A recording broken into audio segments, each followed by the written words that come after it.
അങ്ങനെ നമ്മുടെ വിലാസിനി അതിനിർണായകമായ ചില തീരുമാനങ്ങളൊക്കെ എടുക്കുകയാണ്. വിലാസിനി തീരുമാനിക്കുകയാണ്, ഇതുപോലൊരു ദുഷ്ടനെ എന്തിനാണ് ഭൂമിക്ക് ഭാരമായിട്ട് ഇങ്ങനെ ഇട്ടിരിക്കുന്നത്? എന്തായാലും ഞാൻ ചാവും, ഇങ്ങേരെയും കൊന്നിട്ട് ചാവാം, അതായിരിക്കും നല്ലത് എന്നിങ്ങനെ ചിന്തിക്കുകയാണ് നമ്മുടെ വിലാസിനി. എന്തിനായിരിക്കും നമ്മുടെ വിലാസിനി അങ്ങനെയൊക്കെ ചിന്തിച്ചത്? ചിന്തിക്കാനുണ്ടായ ഒരു കാരണം എന്തായിരിക്കും? ഭദ്രനെ അത്രയ്ക്കും അടുത്തോ നമ്മുടെ വിലാസിനി? അപ്പോൾ അതേക്കുറിച്ചൊക്കെ അറിയാൻ നിങ്ങൾക്ക് എല്ലാവർക്കും 100,000 ചോദ്യങ്ങളുണ്ടാവും. അതിനെക്കുറിച്ചൊക്കെ പറയാനായിട്ട് ഞാനും ഇങ്ങനെ റെഡിയായിട്ട് വന്നിരിക്കുകയാണ്. അപ്പോൾ അതിലേക്കൊക്കെ പോകുന്നതിന് മുമ്പായിട്ട് ആരെങ്കിലും നമ്മുടെ ചാനൽ സബ്സ്ക്രൈബ് ചെയ്യാതെ ഉണ്ടെങ്കിൽ എത്രയും പെട്ടെന്ന് സബ്സ്ക്രൈബ് ചെയ്തോളൂ. അതുമാത്രമല്ല ബെല്ലൈക്കൻ കൂടി പ്രസ് ചെയ്യാനും മറക്കരുത്.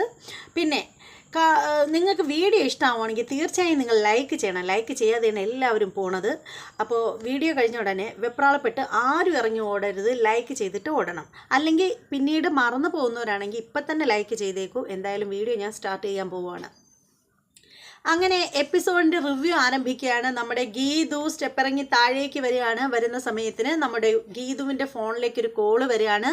നമ്മുടെ വിലാസിനിയുടെ കോളാണ്. അങ്ങനെ നമ്മുടെ ഗീതു കോൾ അറ്റൻഡ് ചെയ്യുകയാണ്. അപ്പോൾ പറയണം, മോളെ ഞാൻ വീഡിയോ കോളിൽ വരാം എന്നിങ്ങനെ പറഞ്ഞിട്ട് നമ്മുടെ വിലാസിനി വീഡിയോ കോളിൽ വരികയാണ്. അപ്പോൾ ഗീതു ചോദിക്കണം, എന്താ ഒരു കള്ളത്തരം? അപ്പോൾ വിലാസിനി പറയണേ, എന്ത് കള്ളത്തരം മോളെ? എനിക്ക് എൻ്റെ മോളെ ഒന്ന് കാണണമെന്ന് തോന്നി. ഇപ്പോൾ രാത്രി ഇത്രയും നേരം ആയില്ലേ, ഇനിയിപ്പോൾ ഉടനെ വരാൻ പറ്റില്ലല്ലോ, അതുകൊണ്ടാണ് അമ്മ വീഡിയോ കോളിൽ വന്നത് എന്നിങ്ങനെ പറയുകയാണ്. അപ്പോൾ ഗീത ചോദിക്കണം, അമ്മയ്ക്ക് എന്തോ ഒപ്പിക്കാനുള്ള പണിയാണ്, എന്തെങ്കിലും ചൂണ്ടാൻ വേണ്ടിയിട്ടാണോ അമ്മേ സോപ്പിടൽ എന്നിങ്ങനെ ചോദിക്കുകയാണ്. അപ്പോൾ വിലാസിനി പറയണേ, എന്ത് ചൂണ്ടാനാ? അമ്മയ്ക്ക് ഒന്നും വേണ്ട മോളെ. എൻ്റെ അമ്മ അല്ലാതിരിക്കണം, അമ്മ എന്തെങ്കിലും മനസ്സിൽ കാണാതെ ഇങ്ങനെയൊന്നും സംസാരിക്കില്ലല്ലോ, എന്താ പെട്ടെന്നൊരു സ്നേഹം എന്നിങ്ങനെ ചോദിക്കുകയാണ് ഗീതു. അപ്പോൾ വിലാസിനി പറയണേ, എൻ്റെ മക്കളോട് എനിക്ക് പിന്നെ സ്നേഹം ഉണ്ടാവാതിരിക്കുമോ? അമ്മയ്ക്ക് പെട്ടെന്ന് മോളെ ഒന്ന് കാണണമെന്ന് തോന്നി, അതുകൊണ്ടാണ് അമ്മ വിളിച്ചത്. വിലാസിനിയുടെ വാക്കുകളിലൊക്കെ നല്ല വിഷാദമുണ്ട്. വിലാസിനി ആളാകെ മാറിയിരിക്കുകയാണ്. അപ്പോൾ ഗീത ചോദിക്കണേ, എന്താ അമ്മയ്ക്ക് പറ്റിയത് എന്നിങ്ങനെ ചോദിക്കുകയാണ്. ഒന്നുമില്ല മോളെ, അമ്മയ്ക്ക് മോളെ ഒന്ന് കാണണം എന്നിങ്ങനെ പറയണം. അപ്പോൾ ഗീതു പറയണ, അമ്മ എപ്പോഴും വന്നാലും എന്നെ ഒന്ന് വിളിച്ച് പറഞ്ഞിട്ടേ വരാവൂ, അല്ലാതെ അമ്മ വന്നു കഴിഞ്ഞാൽ അമ്മ നിരാശപ്പെടേണ്ടി വരും, കാരണം ഞാൻ എപ്പോഴും ഇവിടെ വീട്ടിലുണ്ടാവില്ല എന്നിങ്ങനെ പറയുകയാണ്. അപ്പോൾ വിലാസിനി ശരിയടി മോളെ എന്നിങ്ങനെ പറയാണ്. എന്താ അമ്മയ്ക്കൊരു വിഷമം പോലെ? ഏയ് ഒന്നുമില്ല പ്രിയമോളെ, വ്യാഴാഴ്ചയല്ലേ നിങ്ങൾ ഇവിടെ നിന്ന് കൂട്ടിക്കൊണ്ട് പോകുന്നത്, അതൊക്കെ ഓർത്തപ്പോഴുള്ള ഒരു ആദിയാണ് എന്നിങ്ങനെ പറയുകയാണ്. അപ്പോൾ ഗീത പറയണം, അതിന് അമ്മ വിഷമിക്കേണ്ട കാര്യം എന്താ? അമ്മയ്ക്ക് എപ്പോഴും വേണമെങ്കിലും പ്രിയയെ വന്ന് കണ്ടുകൂടെ എന്നിങ്ങനെ ചോദിക്കുകയാണ്. അങ്ങനെ നമ്മുടെ ഗീത പറയണേ, ശരിയമ്മേ, എന്നാൽ പിന്നീട് എപ്പോഴെങ്കിലും വിളിക്കാമെന്ന് പറഞ്ഞിട്ട് ഗീതു കോള് കട്ട് ചെയ്യുകയാണ്. അങ്ങനെ വിലാസിനിക്കാണെങ്കിൽ ആകെ ടെൻഷനാണ്, ആകെ സങ്കടമാണ്. അസുഖത്തിൻ്റെ ആ മൂർധന്യ അവസ്ഥയിലാണ് വിലാസിനി നിൽക്കുന്നത് എന്നുള്ള കാര്യം വിലാസിനിക്ക് നന്നായിട്ടറിയാം. മറ്റുള്ളവർക്ക് മാത്രമേ അത് അറിയാതെ ഉള്ളൂ. അതേസമയം ഉണ്ടല്ലോ, നമ്മുടെ പ്രിയമോൾ ഇങ്ങനെ സെറ്റിയിൽ ഇങ്ങനെ ഇരിക്കുകയാണ്. നമ്മുടെ വിനോദാണെങ്കിൽ നമ്മുടെ പ്രിയമോളുടെ വയറിൽ ഇങ്ങനെ തല വെച്ച് കുഞ്ഞിൻ്റെ അനക്കം നോക്കിയിട്ട് ഇങ്ങനെ കിടക്കുകയാണ്. അപ്പോൾ ആ സമയത്ത് പ്രിയമോളോട് നമ്മുടെ വിനോദ് പറയുകയാണ്, പ്രിയേ, നീ എന്തായാലും വ്യാഴാഴ്ച ഇരുന്നങ്ങ് പോവില്ലേ, പിന്നെ ഞാൻ ശരിക്കും ഇവിടെ ഒറ്റപ്പെട്ടു പോവും എന്നിങ്ങനെ പറയണം. ഇനി പോയി കഴിഞ്ഞാൽ എന്തായാലും നിന്നെ പ്രസവം കഴിയാതെ അവിടെ നിന്ന് ആരും വിടില്ല എന്നിങ്ങനെ പറയാണ്. അപ്പോൾ പ്രിയമോൾ പറയണേ, എടാ വിനോദേ, ഞാൻ പോകുന്നെങ്കിൽ നിനക്ക് കൂടെ വന്നൂടെ എന്നിങ്ങനെ ചോദിക്കുകയാണ്. അപ്പോൾ വിനോദ് പറയണേ, എൻ്റെ പ്രിയെ, നീ അവിടെ ചെന്ന് കഴിഞ്ഞാൽ നിനക്ക് ചുറ്റും എല്ലാവരും ഉണ്ടാവും, നിന്നോട് എല്ലാവർക്കും പ്രത്യേക സ്നേഹമാണ്, അങ്ങനെ നോക്കുമ്പോൾ ഞാൻ അവിടെ ശരിക്കും ഒറ്റപ്പെട്ടു പോവും എന്നിങ്ങനെ പറയാണ്. അപ്പോൾ പ്രിയമോൾ പറയാണ്, എന്തിനു നീ ഒറ്റപ്പെടുന്നത്? ഞാനില്ലേ നിനക്ക് ഞാൻ കൂട്ടായിട്ടുണ്ടല്ലോ, പിന്നെ മറ്റുള്ളവരെ പറ്റി നീ എന്തിനാ ചിന്തിക്കുന്നത്? പിന്നെ ഗോവിന്ദേട്ടൻ ഇങ്ങനെ എന്തെങ്കിലും കുറ്റമൊക്കെ കാണുമ്പോൾ വഴക്ക് പറയുന്നേ ഉള്ളൂ, ഏട്ടന് നിന്നോട് നല്ല സ്നേഹമാണ് എന്നിങ്ങനെ പറയുകയാണ് പ്രിയമോള്. അപ്പോൾ വിനോദ് പറയാണ്, എന്തായാലും ഞാൻ അങ്ങോട്ട് വരുന്നതിനെപ്പറ്റി എനിക്ക് ചിന്തിക്കാൻ പറ്റുന്നില്ല, കാരണം അവിടെ വന്നു കഴിയുമ്പോൾ ഞാൻ എന്തായാലും ഒറ്റപ്പെടും പ്രിയെന്ന് വീണ്ടും അങ്ങനെ തന്നെ പറയുകയാണ് വിനോദ്. അപ്പോൾ പ്രിയ പറയാണ്, എന്തായാലും അങ്ങനെ ഒന്നും ഉണ്ടാവില്ല, ഞാനവിടെ ഉണ്ടല്ലോ, വിനോദിന് ഒരു പ്രശ്നം ഉണ്ടാവാതെ ഞാൻ നോക്കിക്കോളാം എന്നിങ്ങനെ പറയുകയാണ്. അപ്പോൾ ആ സമയത്ത് വിനോദ് പറയണം, എന്തായാലും പ്രസവമൊക്കെ കഴിഞ്ഞ് പിന്നെ ചടങ്ങുകളൊക്കെ കഴിഞ്ഞിട്ട് നിന്നെ തിരിച്ച് ഇങ്ങോട്ടേക്ക് അയക്കോളായിരിക്കും അല്ലേ എന്നിങ്ങനെ പറയുകയാണ്. ഇങ്ങനെ പറഞ്ഞുകൊണ്ടിരിക്കുമ്പോഴത്തേക്ക് നമ്മുടെ വിലാസിനി അങ്ങോട്ടേക്ക് കയറി വരികയാണ്. വിലാസിനിയെ കാണുമ്പോഴത്തേക്ക് നമ്മുടെ പ്രിയമോളങ്ങ് എഴുന്നേൽക്കുകയാണ്. അപ്പോൾ ആ സമയത്തിന് വിലാസിനി പറയണ, മോളെ എന്ന് പറഞ്ഞിട്ട് ചെല്ലുകയാണ്. ഇതാ മോളെ, ഇത് വാങ്ങിച്ചോ എന്ന് പറഞ്ഞിട്ട് ഒരു കവർ കൊടുക്കുകയാണ് നമ്മുടെ പ്രിയമോളുടെ കയ്യിൽ. അപ്പോൾ പ്രിയ ചോദിക്കണേ, എന്താ അമ്മ ഇത്? ആഹാ, ഇത് കുറച്ച് ഡ്രൈ ഫ്രൂട്ട്സ് ആണ് മോളെ എന്നിങ്ങനെ പറയണേ. ഡ്രൈ ഫ്രൂട്ട്സോ? എനിക്കോ? അതെ മോളെ, ഇത് കഴിച്ചാലേ നല്ല ആരോഗ്യമുള്ള കുഞ്ഞ് ജനിക്കും. അതുമാത്രമല്ല നല്ല കളറും വെക്കും കുഞ്ഞിന് എന്നിങ്ങനെ പറയുകയാണ്. അത് കേൾക്കുമ്പോൾ പ്രിയ ചോദിക്കണം, അമ്മയല്ലേ ഒരു ദിവസം പറഞ്ഞത് ഡ്രൈ ഫ്രൂട്ട്സ് കഴിച്ചാൽ കുഞ്ഞു ഉണങ്ങി ഒട്ടി വലിഞ്ഞ് കൊഞ്ചു പോലെ ആവുമെന്ന്? എന്നിട്ടിപ്പോൾ എന്താ മാറ്റി പറയുന്നത്? എടി മോളെ, അന്ന് അമ്മ വെറുതെ നിന്നെ കളിയാക്കി പറഞ്ഞതല്ലേ, വെറുതെ കളിപ്പിക്കാൻ വേണ്ടി പറഞ്ഞതല്ലേ, അങ്ങനെ ഒന്നുമില്ല. നീ ഇത് വേടിക്ക് എന്നിങ്ങനെ പറയുമ്പോൾ നമ്മുടെ പ്രിയ മടിച്ച് നിൽക്കുകയാണ്. എൻ്റെ മക്കളിത് വേടിക്ക് എന്ന് പറഞ്ഞിട്ട് വിലാസിനെ ഇങ്ങനെ നിർബന്ധിച്ച് കൊടുക്കുകയാണ് നമ്മുടെ പ്രിയമോക്ക്. ശരിക്കും പറയുകയാണെങ്കിൽ ഒരു ദിവസം ഡ്രൈ ഫ്രൂട്ട്സ് കഴിച്ചുകൊണ്ടിരിക്കുന്ന സമയത്തിന് നമ്മുടെ പ്രിയമോൾ അതിൽ നിന്ന് ഒരെണ്ണം എടുക്കാനായിട്ട് തുടങ്ങുമ്പോൾ വിലാസിനെ പിടിച്ച് പറിച്ചിടുകയാണ്. എന്നിട്ട് പറഞ്ഞു, എൻ്റെ ഡ്രൈ ഫ്രൂട്ട്സിൽ തൊടരുത്, ദേ ഗർഭിണികൾ ഡ്രൈ ഫ്രൂട്ട്സ് കഴിച്ചാലുണ്ടല്ലോ കുഞ്ഞ് ഉണങ്ങി കൊഞ്ചു പോലെ ആവും എന്നിങ്ങനെ പറഞ്ഞിട്ടുണ്ടായിരുന്നു. അത് വെച്ചിട്ടാണ് പ്രിയമോൾ ഇങ്ങനെ വിലാസിനിയോട് തിരിച്ച് ചോദിക്കുന്നത്. അപ്പോൾ ആ സമയത്ത് വിനോദ് ചോദിക്കണം, അമ്മയ്ക്ക് എന്താ പറ്റിയത്? അമ്മയ്ക്ക് എന്തോ ഒരു വയ്യായിക പോലെ ഉണ്ടല്ലോ, അമ്മ എന്താ വല്ലാതിരിക്കുന്നത്, അമ്മയ്ക്ക് എന്തോ വിഷമമുണ്ടല്ലോ, എന്തായാലും അമ്മ തുറന്നു പറയുക എന്നിങ്ങനെ പറയണം. അപ്പോൾ വിലാസിനി വയ്ക്കണം, എനിക്കൊരു വിഷമമില്ല. അല്ല, അമ്മയ്ക്ക് എന്തോ വിഷമമുണ്ട്.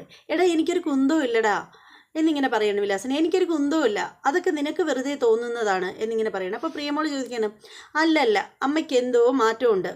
എന്താ അമ്മയെ പറ്റിയത് പറ. അത് പിന്നെ വ്യാഴാഴ്ചയിരുന്ന് പ്രിയമോൾ അങ്ങ് പോവില്ലേ, അപ്പോൾ അതേക്കുറിച്ച് ഓർത്തപ്പോഴുള്ള വിഷമമാണെന്ന് പറയണം. അപ്പോൾ പ്രിയ പറയണ, അതിനെന്താ, ഞാനങ്ങ് പോകുന്നതിന് അമ്മയ്ക്കെന്താ, അമ്മയ്ക്ക് എപ്പോൾ വേണമെങ്കിലും അവിടെ വരാമല്ലോ, എനിക്കിപ്പോൾ അമ്മയ്ക്ക് നിൽക്കാമല്ലോ എന്നൊക്കെ ഇങ്ങനെ പ്രിയ പറയാണ്. അപ്പോൾ ആ സമയത്തിന് വിനോദ് പറയാണ്, എൻ്റെ അമ്മയല്ലേ നമ്മുടെ കുഞ്ഞിൻ്റെ കാര്യങ്ങളെല്ലാം നോക്കേണ്ടത്, അപ്പോൾ പിന്നെ എന്താ അമ്മ ഇങ്ങനെയൊക്കെ സംസാരിക്കുന്നത്, അമ്മയ്ക്ക് എപ്പോൾ വേണമെങ്കിലും അറയ്ക്കൽ വരാമല്ലോ, അവിടെ അമ്മയ്ക്ക് നമുക്കിപ്പോൾ നിൽക്കാമല്ലോ എന്നൊക്കെ ഇങ്ങനെ വിനോദ് പറയുകയാണ്. അപ്പോൾ നമ്മുടെ എന്താ എന്താണ് വിലാസിനി, സോറി.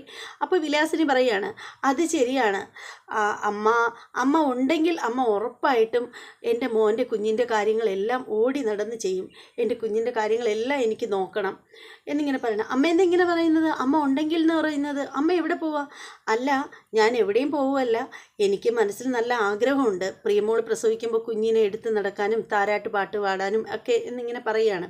അതിനുശേഷം നമ്മുടെ വിലാസിനി അവിടെ നിന്ന് വിഷമിച്ച് ഇങ്ങനെ വല്ലാത്ത ഒരു അവസ്ഥയിൽ കണ്ണൊക്കെ നിറച്ച് വെച്ചിട്ട് പോവുകയാണ്. അപ്പോൾ പ്രിയമോൾ ചോദിക്കുകയാണ്, വിനോദേ, അമ്മയ്ക്ക് എന്തോ പ്രശ്നമുണ്ട്, അല്ലെങ്കിൽ അമ്മ ഇങ്ങനെയൊന്നും ആയിരുന്നില്ലല്ലോ, എന്താ പറ്റിയത്? അമ്മയുടെ നോട്ടത്തിലും ഭാവത്തിലും നടത്തത്തിലും പെരുമാറ്റത്തിലും മൊത്തത്തിലൊരു കുഴപ്പമുണ്ടല്ലോ എന്നിങ്ങനെ പറയുകയാണ്. അപ്പോൾ അങ്ങനെ അവരവിടേക്കാണ്. അതേസമയത്ത് നമ്മുടെ ഭദ്രനാണെങ്കിലുണ്ടല്ലോ ഒടുക്കത്തെ കള്ളുകൂടി പുള്ളിക്കാരൻ. കള്ളുകൂടി എന്ന് വെച്ചാൽ പുള്ളിക്കാരൻ്റെ ടച്ചിങ്സിനൊന്നുമില്ല. എൻ്റെ പൊന്നോ, കോൾഗേറ്റാണ് കാണിക്കുന്നത്, പുതിയ സൈസ് ടച്ചിങ്സാണ്. ഇങ്ങനെ പുള്ളിക്കാരൻ ഒരു പെഗ് ഒഴിക്കുന്നു, കോൾഗേറ്റ് കുറച്ച് പിതുക്കി ഇങ്ങനെ കയ്യിലെ വെള്ളയിൽ വെക്കുന്നു, നത്തുന്നു. ഇങ്ങനെയാണ് പുള്ളിക്കാരൻ വെള്ളം അടിക്കുന്നത്. ശരിക്കും പറയുകയാണെങ്കിൽ ഈ ലോകത്ത് ആരും കോൾഗേറ്റ് വെച്ച് വെള്ളം അടിക്കുമെന്ന് എനിക്ക് തോന്നുന്നില്ല. എന്തായാലും ഭദ്രൻ അങ്ങനെ ചെയ്യുന്നുണ്ട്. ഭദ്രൻ കോൾഗേറ്റാണ് ടച്ചിങ്സ് ആയിട്ട് ഉപയോഗിക്കുന്നത്. അപ്പോൾ ഇതും കണ്ടിട്ട് നമ്മുടെ വിലാസിനി വരികയാണ്. ഭദ്രനോട് പറയണം, ഭദ്രേട്ടാ, ദേ ഇതങ്ങോട്ട് കഴിച്ചേ, ഇത് കഴിക്കാതെ ഇങ്ങനെ വെറും വയറ്റിൽ ഇങ്ങനെ വാരി കുടിച്ചാലുണ്ടല്ലോ കൂമ്പ് വാടിപ്പോവും എന്ന് പറഞ്ഞിട്ട് നമ്മുടെ വിലാസിനെ ടച്ചിങ്സിന് ഒരു പ്ലേറ്റിൽ ബേക്കറി എന്തോ ആണെന്ന് തോന്നുന്നു, പക്ഷെ ഒരെണ്ണത്തിൽ മുട്ട ഫ്രൈ ചെയ്തതാണ്, അങ്ങനെ അതുകൊണ്ട് വയ്ക്കുകയാണ്. അങ്ങനെ നമ്മുടെ ഭദ്രൻ പറയണം, വിലാസിനി, ഇപ്പോഴാണല്ലോ വിലാസിനി നിനക്ക് നല്ല ബുദ്ധിയൊക്കെ തോന്നി തുടങ്ങിയത്, എന്ത് പറ്റി എന്നിങ്ങനെ ചോദിക്കുകയാണ് ഭദ്രൻ. അപ്പോൾ ആ സമയത്ത് വിലാസിനി പറയണേ, ഒന്നുമില്ല ഭദ്രേട്ടാ, ഞാൻ ജീവിച്ചിരിക്കുന്ന കാലത്തോളം അല്ലേ ഭദ്രേട്ടനെ ഇങ്ങനെ നോക്കാനൊക്കെ പറ്റൂ എന്നിങ്ങനെ പറയണം. അപ്പോൾ ഭദ്രൻ ചോദിക്കണം, അല്ല വിലാസിനി, നീ എങ്ങോട്ടെങ്കിലും പോണാ എന്നിങ്ങനെ ചോദിക്കണം. അപ്പോൾ വിലാസിനി പറയുകയാണ്, അല്ല ഭദ്രേട്ടാ, ഞാനൊരു കാര്യം ചോദിക്കട്ടെ, ഞാൻ പെട്ടെന്ന് ഇല്ലാണ്ടായ ഭദ്രേട്ടൻ വേറെ വിവാഹം കഴിക്കുമോ എന്നിങ്ങനെ ചോദിക്കണം. അപ്പോൾ ഭദ്രൻ പറയാണ്, അതെന്താ പെട്ടെന്ന് ഇങ്ങനെയൊരു ചോദ്യം? ഉടനെ വിലാസിനി പറയണം, അല്ല ഭദ്രേട്ടൻ മുമ്പൊരു ദിവസം പറഞ്ഞിട്ടുണ്ടായിരുന്നല്ലോ, ഞാൻ മരിച്ചുപോയ വേറെ കിളി പോലത്തെ കൊച്ചു പെമ്പിള്ളേരെ വിവാഹം കഴിച്ചുകൊണ്ട് വരുമെന്ന്. അങ്ങനെ ഭദ്രേട്ടൻ വിവാഹം കഴിച്ചുകൊണ്ട് വരുമോ? എന്താ നിൻ്റെ അഭിപ്രായം? അല്ല, ഭദ്രേട്ടൻ വിവാഹം കഴിച്ചുകൊണ്ട് വന്നാലും കുഴപ്പമൊന്നുമില്ല, വയസ്സാം കാലത്ത് ഭദ്രേട്ടൻ്റെ കാര്യം നോക്കാൻ ആരെങ്കിലും വേണ്ടേ? അതാണ് പോയിന്റ്. എൻ്റെ വിലാസിനി, നീ എതിർത്താൽ എനിക്ക് കുഴപ്പമൊന്നുമില്ല. എനിക്ക് ആരോഗ്യത്തിന് ഒരു പ്രശ്നവുമില്ല. ഞാൻ നല്ല ഒന്നാം തരം കിളി മണി പോലത്തെ പെൺകുട്ടികളെ വിവാഹം കഴിക്കും. പക്ഷേ പിന്നെ വിവാഹം കഴിക്കേണ്ട ആവശ്യമില്ല. എന്തായാലും ഇപ്പോൾ ഈ പ്രായത്തിൽ വിവാഹം കഴിക്കുന്നത് ശരിയല്ല. നമ്മുടെ മക്കൾക്കും മരുമക്കൾക്ക് നാണക്കേടല്ലേ. അതുകൊണ്ട് വിവാഹമൊന്നും കഴിക്കേണ്ട. ഇപ്പോഴത്തെ ഒരു പേരുണ്ടല്ലോ, എന്താ വിവാഹം കഴിക്കാതെ പെണ്ണും ചെറുക്കനും കൂടെ ഒരുമിച്ച് ജീവിക്കുന്നതിന് ഇപ്പം എന്തിനാണ് ലിവ് ഇൻ ടുഗെദറോ അങ്ങനെ എന്തെങ്കിലും ഓർമ്മയുണ്ടല്ലോ. അങ്ങനെ ജീവിക്കാനാ വിലാസിനി എനിക്കിഷ്ടം. ചിന്ന വീട് സെറ്റപ്പ് എന്നൊക്കെ പണ്ട് പറയൂലേ, അതുപോലെ എന്നിങ്ങനെ പറയണം. അത് കേൾക്കുമ്പോൾ വിലാസിനിക്ക് ഭയങ്കര വിഷമാവുകയാണ്. ഭദ്രൻ വീണ്ടും അങ്ങനെ പറഞ്ഞുകൊണ്ടേ വളവളാന്ന് പറഞ്ഞ് ഈ ഒരു കാര്യം ഇങ്ങനെ പറഞ്ഞുകൊണ്ടിരിക്കുകയാണ്. അപ്പോൾ വിലാസിനി ഇങ്ങനെ മനസ്സിൽ വിചാരിക്കണം, ഇങ്ങനെ ഒരു മനുഷ്യൻ്റെ കൂടെയാണല്ലോ ഈശ്വര ഞാൻ ഇത്ര നാളും ജീവിച്ചത്. എന്തായാലും ഞാൻ മരിക്കും, ഇയാളെ കൊന്നിട്ട് ചത്താലെന്താ എന്നിങ്ങനെ വിലാസിനി പെട്ടെന്ന് ചിന്തിക്കണം. എന്തായാലും ഞാൻ മരിക്കും, എന്തായാലും ഇയാളെ കൂടി കൊന്നിട്ട് ചത്താലെന്താ എന്ന് പറഞ്ഞിട്ട് ഭദ്രനെ ഇങ്ങനെ നോക്കുകയാണ് വിലാസിനി. എന്നിട്ട് ഉടനെ തന്നെ വിലാസിനി പറഞ്ഞു, ഈശ്വര എന്നെക്കൊണ്ട് അതിനും കഴിയില്ലല്ലോ ഈശ്വര, എൻ്റെ മനസ്സെന്നെ അതിന് അനുവദിക്കില്ലല്ലോ എന്നിങ്ങനെ വിഷമിച്ച് പറയുകയാണ് നമ്മുടെ വിലാസിനി മനസ്സിൽ. എന്നിട്ട് വിലാസിനി അവിടെ നിന്ന് മാറിപ്പോവുകയാണ്. എന്നിട്ട് മാറിപ്പോയി ഒരിടത്ത് ഒറ്റയ്ക്കിരിക്കുകയാണ്. ഒറ്റയ്ക്കിരുന്നിട്ട് അവിടെ ഇരുന്ന് ഇങ്ങനെ കരയുകയാണ് വിലാസിനി മനസ്സിൽ വിചാരിക്കുകയാണ്, ഞാൻ എന്തുമാത്രം പ്രതീക്ഷയോടുകൂടിയാണ് ഇത്രയും വർഷം ഈ മനുഷ്യൻ്റെ കൂടെ ജീവിച്ചത്.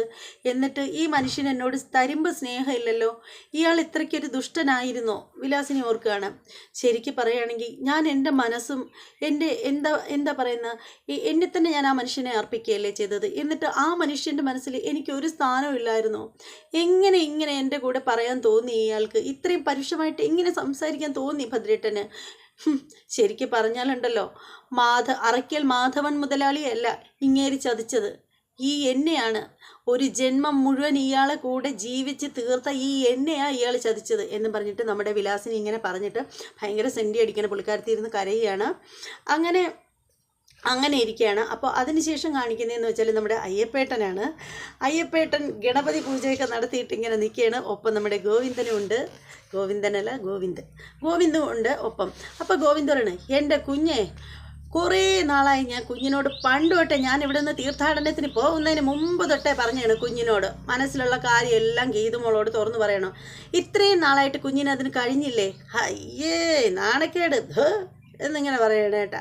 എന്നിട്ട് പറയണേ, കുറേ കഷ്ടം തന്നെ കുഞ്ഞെ, മനസ്സിൽ ഒരു പെണ്ണിനോട് പ്രണയം തോന്നിയാൽ അത് തുറന്നു പറയാൻ എന്താ ഇത്ര മടി എന്നിങ്ങനെ ചോദിക്കണം. കുഞ്ഞേ, റിയൽ വില്ലൻ സിനിമയിലുണ്ടല്ലോ ഇടിച്ച് മറിച്ച് ഇടുന്ന ആള് അല്ല നായകൻ എന്ന് പറയുന്നത്.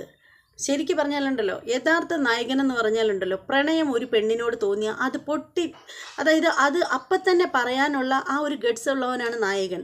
അല്ലാതെ പിന്നെ വില്ലനെ ഇടിച്ച് ഒതുക്കുന്ന ആ ഒരു സംഭവം ഉണ്ടല്ലോ, അത് വില്ലനും തിരിച്ച് ചെയ്യാൻ പറ്റുന്ന കാര്യമാണ്. നായകനെ അടിച്ചൊതുക്കാൻ വില്ലനും പറ്റും. അതുകൊണ്ടേ അതിൽ വലിയ സംഭവമൊന്നുമില്ല. ഒരു പെണ്ണിനോട് പ്രണയം തോന്നിയിട്ട് ഇത്രയും കാലമായിട്ട് തനിക്കിത് തുറന്ന് പറയാൻ തോന്നിയില്ലല്ലോ എന്നൊക്കെ ചോദിക്കുകയാണ് ഇങ്ങനെ ഗോവിന്ദനോട്. അപ്പോൾ ഗോവിന്ദ് പറയണം, ഹയ്യടാ ഈ പറയുന്ന ആളാരാ, എൻ്റെ മനുഷ്യ, ഞാൻ പേരിന് വേണ്ടിയിട്ട് ഒരു കോണ്ടാക്ട് മാരേജ് എങ്കിലും ചെയ്തിട്ടുണ്ടല്ലോ, താൻ അതുപോലും ചെയ്തിട്ടില്ലല്ലോ, എന്നിട്ടാണോ എന്നോട് ഇങ്ങനെ കുറ്റം പറയുന്നത്.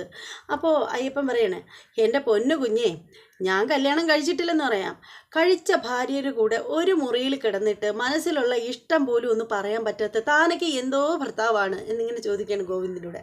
അപ്പോൾ ഗോവിന്ദ് പറയണേ, എന്താണോ ഇങ്ങനെയൊക്കെ പറയുന്നത് മനുഷ്യനെ ആക്ഷേപിക്കാനായിട്ട്.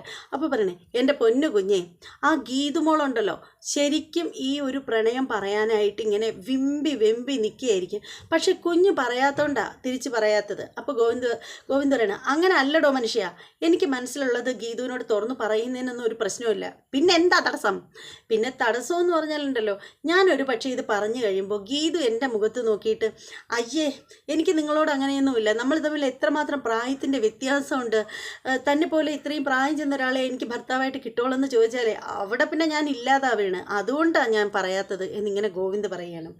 എൻ്റെ പൊന്നു കുഞ്ഞെ, രണ്ടിലൊരു കാര്യം ഞാൻ ഇപ്പോൾ തന്നെ പറഞ്ഞേക്കാം, ഇത് കുഞ്ഞ് പറഞ്ഞില്ലെന്നുണ്ടെങ്കിൽ ഇതിൽ ഞാൻ ഇടപെടും. ഞാൻ ഇടപെട്ട് കഴിഞ്ഞാലുണ്ടല്ലോ, ഞാൻ ഗീതുമോളോട് സകല കാര്യങ്ങളും വിളിച്ച് പറയും. അത് പറയുമ്പോൾ ഗീതുമോൾ എന്നെ എതിർത്ത് സംസാരിക്കേ, ഈ പ്രണയത്തെ നിഷേധിക്കുകയോ ചെയ്താൽ ഞാൻ ആ അറ്റ കൈ പ്രയോഗം അങ്ങ് എടുക്കും. എന്താ നിങ്ങളുടെ അറ്റ കൈ പ്രയോഗം? വേറൊന്നുമല്ല, ഞാൻ തീർത്ഥാടനത്തിന് പോവും, പിന്നെ ഞാൻ ഇങ്ങോട്ട് വരൂല. മനുഷ്യ, നിങ്ങൾക്ക് തീർത്ഥാടനം എന്നല്ലാതെ നിങ്ങൾക്ക് വേറൊന്നുമില്ലേ? വേറൊരു ചിന്തയില്ലേ? എന്ന് പറഞ്ഞിട്ട് ഇങ്ങനെ ഗോവിന്ദ് നിൽക്കുകയാണ്. അപ്പോൾ ആ സമയത്ത് അയ്യപ്പൻ പറയുകയാണ്, എൻ്റെ പൊന്നു കുഞ്ഞേ, മാടപ്രാവ് പോലെ പരിശുദ്ധമായ മനസ്സുള്ള ഗീതു കുഞ്ഞിനോട് പ്രണയം തുറന്നു പറയാത്ത പരമദുഷ്ട തന്നെ ഞാൻ എന്താണെന്നാടോ വിളിക്കേണ്ടത് എന്നിങ്ങനെ ഗോവിന്ദിനോട് ചോദിക്കുകയാണ്. ഗോവിന്ദ് പറയാണ്, ഞാൻ എൻ്റെ ദയനീയ അവസ്ഥ പറഞ്ഞില്ലേ, ഞാൻ എന്തുകൊണ്ടാണ് തുറന്നു പറയാത്തതെന്ന് ഞാൻ പറഞ്ഞില്ലേ എന്നിങ്ങനെ പറയാണ്. ഇനിയിപ്പോൾ ഞാൻ എങ്ങനെയാണ് പറയുന്നത്? അപ്പോൾ ഉടനെ അയ്യപ്പൻ പറഞ്ഞു, എന്തായാലും ഇന്ന് രാത്രി മനസ്സിലുള്ള പ്രണയം തുറന്നു പറഞ്ഞിരിക്കണം കേട്ടോ എന്നിങ്ങനെ പറയണം. അപ്പോൾ ഗോവിന്ദ് പറഞ്ഞു, ഞാൻ എന്തെന്ന് പറഞ്ഞാ ചെന്ന് പറയുന്നത്? ഇന്ന് രാത്രി എന്ന് പറയുമ്പോൾ അതെങ്ങനെയാണ് ഞാൻ പറയുന്നത്? അതെ, ഞാനൊരു ഐഡിയ പറഞ്ഞുതരാം.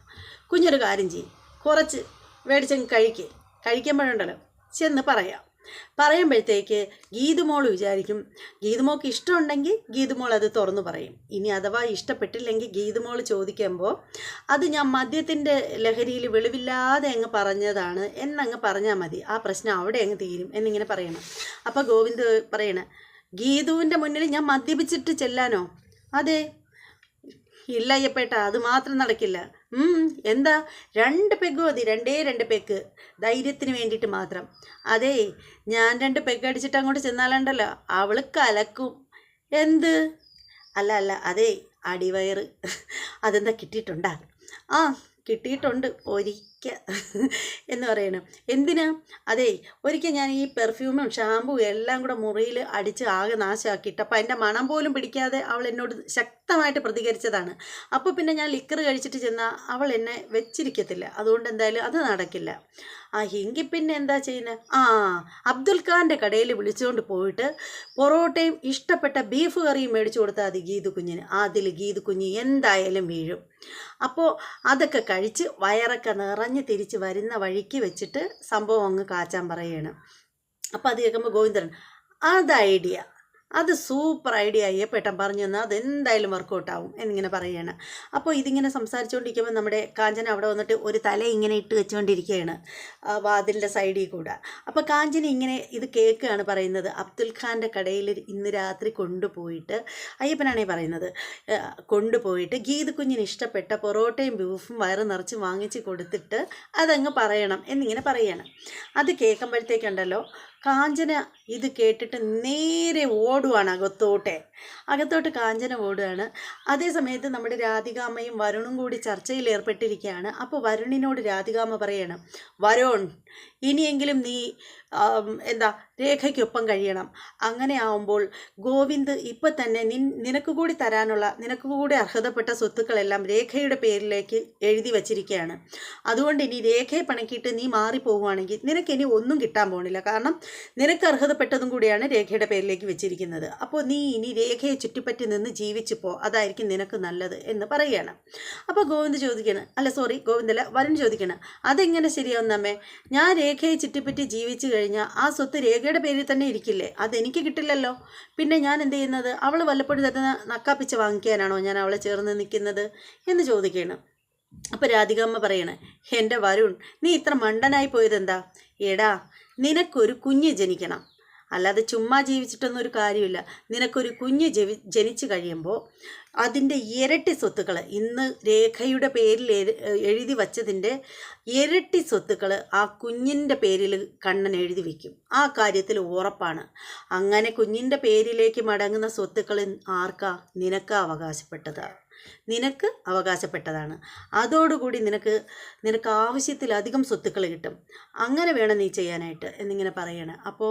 അപ്പോൾ നമ്മുടെ വരുൺ ഇങ്ങനെ പറയണം, അല്ലമ്മേ, എനിക്ക് കുഞ്ഞ് ജനിക്കുന്നതല്ല ഇപ്പോൾ അത്യാവശ്യം, ഗീതുവിൻ്റെ വയറ്റിലുള്ള കുഞ്ഞിനെ കലക്കുന്നതാ, ആ കുഞ്ഞിനെ നുള്ളിക്കളയുന്നതാ എനിക്ക് അത്യാവശ്യം. ആ കുഞ്ഞ് ജീവിച്ചിരുന്നാലുണ്ടല്ലോ നമ്മളെല്ലാവരും എന്നായാലും പുറത്തു പോവേണ്ടി വരും എന്നിങ്ങനെ പറയാണ്.